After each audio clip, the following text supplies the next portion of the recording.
vamos a ir de México a Oriente Medio, nos vamos a ir a Israel y a la escena muy compleja que se está armando en este momento cuando estamos muy cerquita de que se cumplan 600 días del comienzo de esta guerra que desató el grupo terrorista Hamás el 7 de octubre de 2023, con 58 rehenes que continúan en Gaza, de los cuales entre 20 y 23 se estima están con vida. Israel decidió lanzar una gran ofensiva hace algunas semanas sobre Gaza con un intento claro, que es que sea en la medida de lo posible una ofensiva final que permita liberar a los rehenes y que permita la destrucción de Hamás, que son los dos objetivos centrales que se trazó el gobierno de Benjamín Netanyahu al comienzo de la guerra. Dos objetivos que son irreprochables. ¿Cómo un país no va a querer recuperar a sus ciudadanos secuestrados? ¿Cómo un país no va a querer destruir a una organización terrorista que realizó un ataque de la escala y del salvajismo que realizó Hamás y que tiene como objetivo declarado la destrucción del Estado de Israel?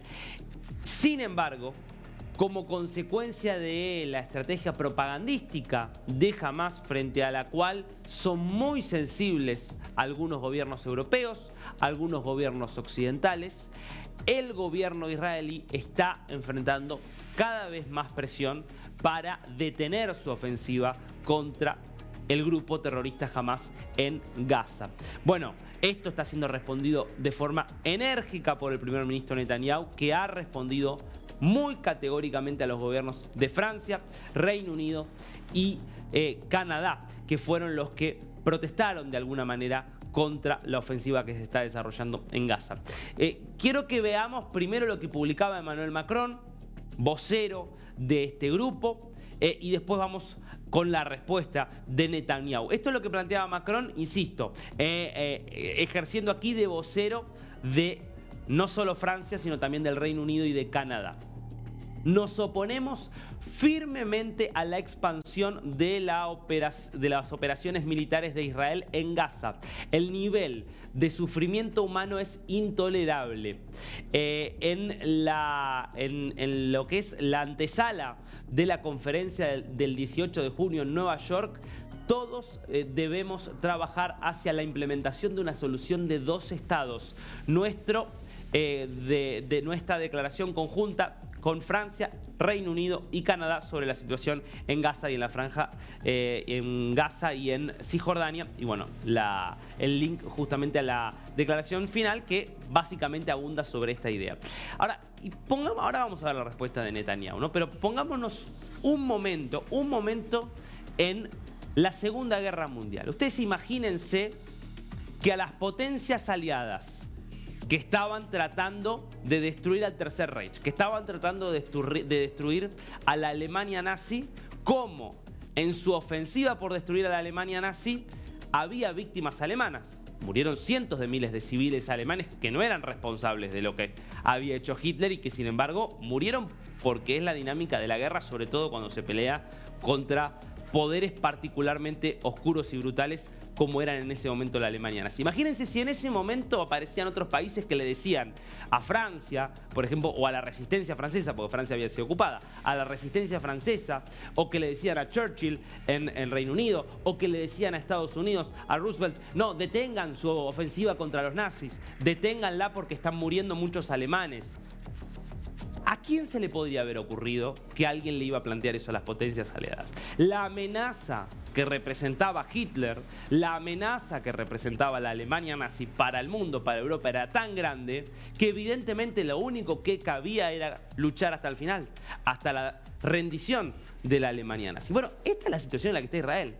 Israel no combate contra la Alemania nazi, combate contra una organización terrorista que reivindica, por cierto, el Holocausto y que trató de hacer un holocausto el 7 de octubre. Intentó asesinar a la mayor cantidad de israelíes que pudo. Mató a 1.200, secuestró a más de 300.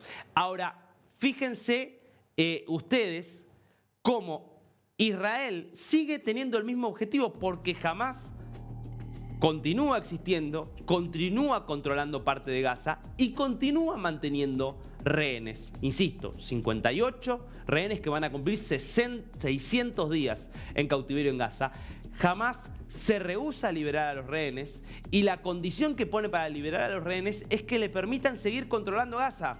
Esa es la condición que le ponen. Porque para cualquier otra condición Israel está dispuesto a negociar. Lo que no está dispuesto a negociar Israel, con toda lógica, es la continuidad de Hamás en Gaza, como los aliados no estaban dispuestos a admitir la continuidad de Hitler en Alemania. Por eso digo, el absurdo y la hipocresía de estos líderes que bajo ningún concepto tolerarían, estando en una situación comparable a la que está Israel, que se les hagan planteos como lo que ellos mismos les hacen a Israel. Mirá el mensaje que publicaba hace un rato el primer ministro israelí respondiéndole justamente a Macron, a Keir Starmer, al primer ministro Carney de Canadá. Al pedirle a Israel que detenga su guerra defensiva por nuestra supervivencia ante los terroristas de Hamás en nuestra propia frontera justamente en nuestra propia frontera y al demandar que haya un Estado palestino, los líderes en Londres, Ottawa y París le están ofreciendo un gran premio por el ataque genocida contra Israel del 7 de octubre, al mismo tiempo que los invitan a realizar muchas más atrocidades. Me detengo un momento acá y ahora sigo con el mensaje de Netanyahu. Ustedes imagínense, hacen un ataque como el que hizo Hamás, asesinan a 1.200 personas, se llevan secuestradas a 250, cometen aberraciones como asesinatos de niños, violaciones masivas de mujeres, y después de semejante locura,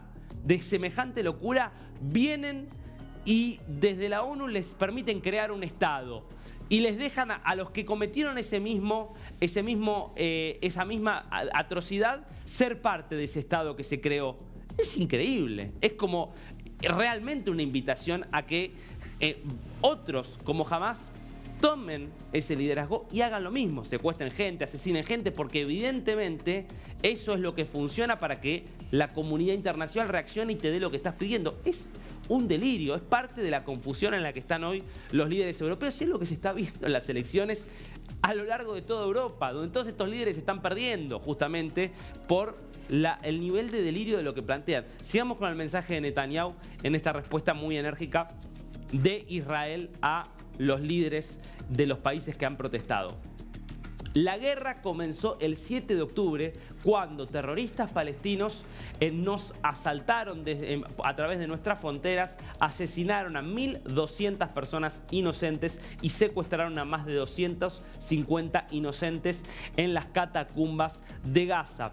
Israel acepta la visión del presidente Trump y urge a todos los líderes europeos a hacer lo mismo. La guerra puede terminar mañana si todos los rehenes son liberados y Hamás baja las armas. Sus líderes asesinos se exilian y Gaza es desmilitarizada. Ninguna nación puede aceptar nada menos que eso e Israel ciertamente no lo va a hacer. Esta es una guerra de civilización contra barbarie. Israel va a continuar defendiéndose a través de medios justos hasta que pueda alcanzar una victoria total. Está clarísimo. Lo que pide Israel es lo mismo que le pedían los aliados a la Alemania nazi. Ríndanse, detengan la guerra, dejen los campos de exterminio. Y entonces la guerra terminará. La Alemania nazi, con más criterio incluso que los terroristas de Hamás, no Hitler que se suicidó, pero sí los otros líderes nazis, aceptaron la derrota y bajaron las armas. Hamás no está haciendo eso. Sin embargo, de forma increíble, la presión no es contra Hamás, la presión es contra Israel. La presión hoy es contra los aliados, no contra los nazis.